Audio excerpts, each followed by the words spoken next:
जहां अभी प्रधानमंत्री है। प्रधानमंत्री कहाँ है? इंडोनेशिया में।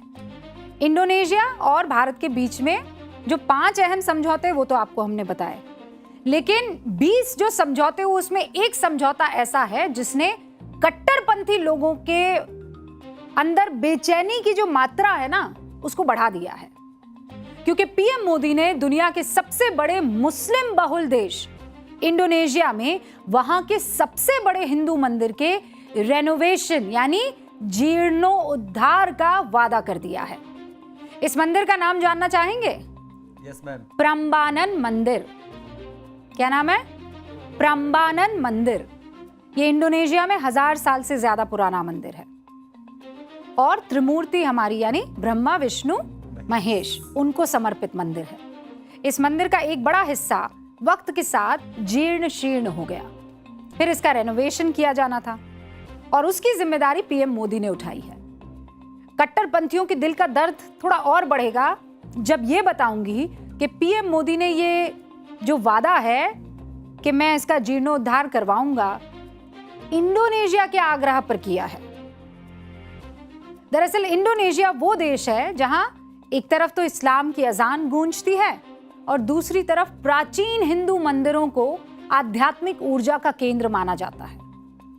इंडोनेशिया के जितने भी लोग हैं, हिंदू के मुस्लिम, हिंदू मंदिरों को किसी मजहब के चश्मे से वो नहीं देखते हैं, उसे वो अपनी सांस्कृतिक विरासत और सभ्यता की अमूल्य धरोहर के रूप में देखते हैं। यही बात बहुत से लोगों को चुभती है। आपको याद होगा कुछ साल पहले पीएम मोदी की पहल पर यूएई में भव्य हिंदू मंदिर का निर्माण हुआ था। 2019 में पीएम मोदी की यात्रा के बाद 2022 में बहरीन के क्राउन प्रिंस ने हिंदू मंदिर के लिए भूमि दे दी थी। कट्टरपंथियों की तो एकदम सांप लौट जाना ना वो हो गया था। लेकिन अब मुस्लिम आबादी के लिहाज से दुनिया के सबसे बड़े देश में एक हिंदू मंदिर के जीर्णोद्धार की बात से तो तकलीफ होगी ना। पीएम मोदी कल प्रम्बानन मंदिर को देखने जाएंगे जहां आपको भारत और इंडोनेशिया के 2000 साल पुराने आध्यात्मिक और सांस्कृतिक रिश्तों की झलक दिखाई देगी। राष्ट्रपति प्रबोवो के साथ मुझे योग्याकार्ता में प्रम्बानन मंदिर के कंजर्वेशन प्रोजेक्ट को लॉन्च करने का सौभाग्य मिलेगा।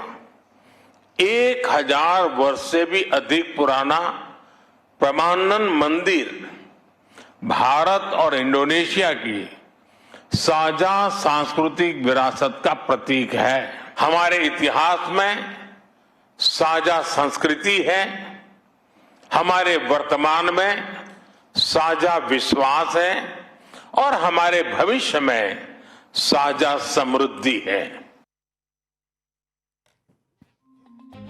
लेकिन कितनी अजीब बात है कि एक तरफ भारत में ऐसे लोग हैं जो सनातन के प्रचार प्रसार को लेकर पीएम मोदी का विरोध करते हैं, लेकिन दुनिया के सबसे बड़े मुस्लिम मुल्क इंडोनेशिया में अपनी आध्यात्मिक पहचान इसे मान रहे हैं वो तमाम लोग, जबकि बड़ा मुस्लिम मुल्क है। अपने सबसे बड़े हिंदू मंदिर की विरासत को बचाने के लिए वो पीएम मोदी की मदद मांग रहा है मुल्क। इसके बारे में आगे बात करेंगे, लेकिन इस मंदिर के बारे में थोड़ा आपको बताती हूँ। ये जो आपको मंदिर सामने दिखाई दे रहा है सबसे बड़ा इंडोनेशिया का हिंदू मंदिर है। राजधानी जकार्ता से लगभग 550 किलोमीटर दूर योग्याकार्ता में जावा द्वीप पर है। ये प्रम्बानन मंदिर का निर्माण हुआ था 9वीं शताब्दी में, लगभग 850 ईस्वी में। तो उस हिसाब से ये मंदिर करीब 1175 साल पुराना है।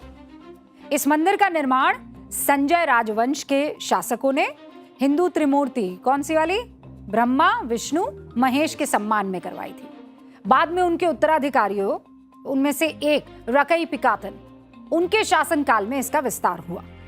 उस दौर में जावा में हिंदू और बौद्ध दोनों राजवंशों का बहुत प्रभाव था।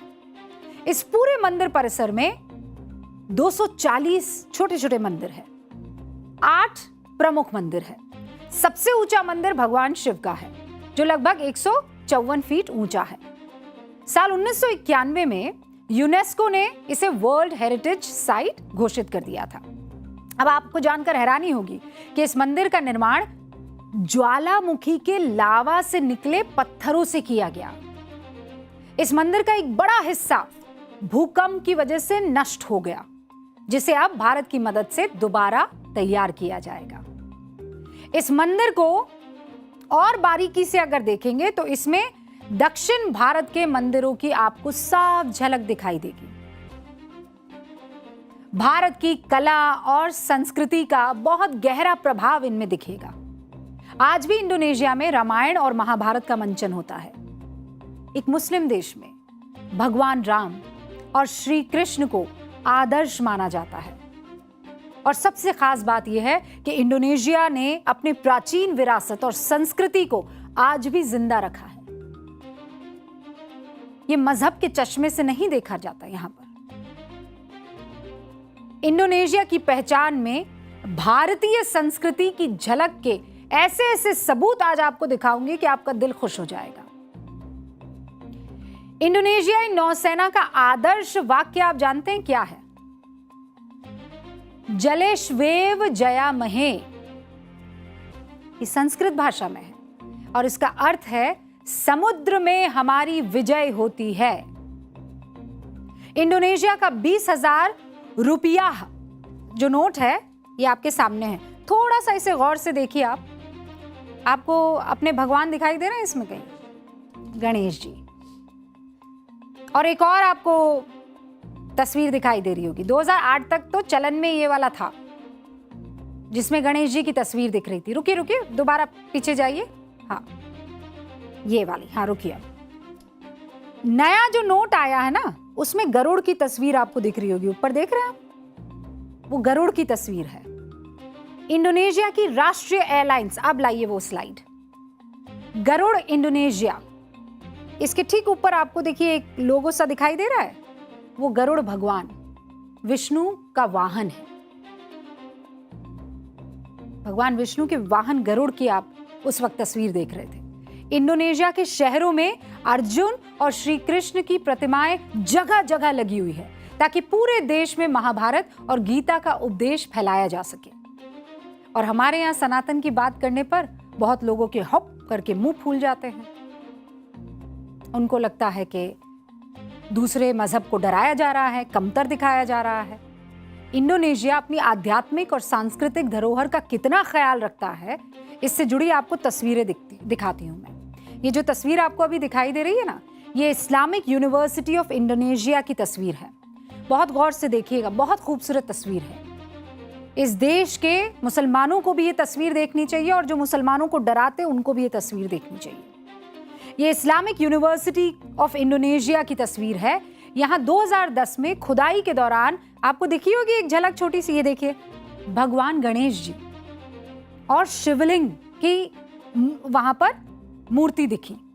एक तो शिवलिंग निकले और एक भगवान गणेश। ये मूर्ति करीब 1000 साल पुरानी है।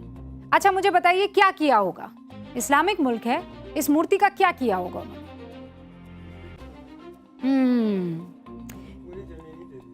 पूरी जमीन ही दे दी होगी।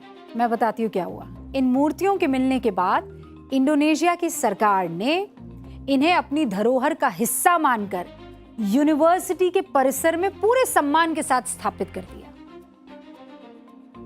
इंडोनेशिया सिर्फ भारत की आध्यात्मिक और सांस्कृतिक विरासत का फॉलोवर नहीं है,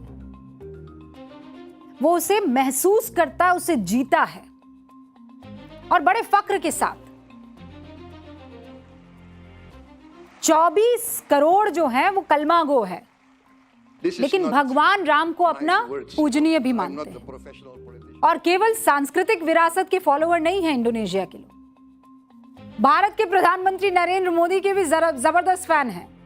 आज इंडोनेशिया के राष्ट्रपति प्रबोवो सुबियांतो ने पीएम मोदी की तारीफ में जो बातें कही, उसे सुनकर भारत के विपक्ष की तो भैया नींद उड़ जाएगी।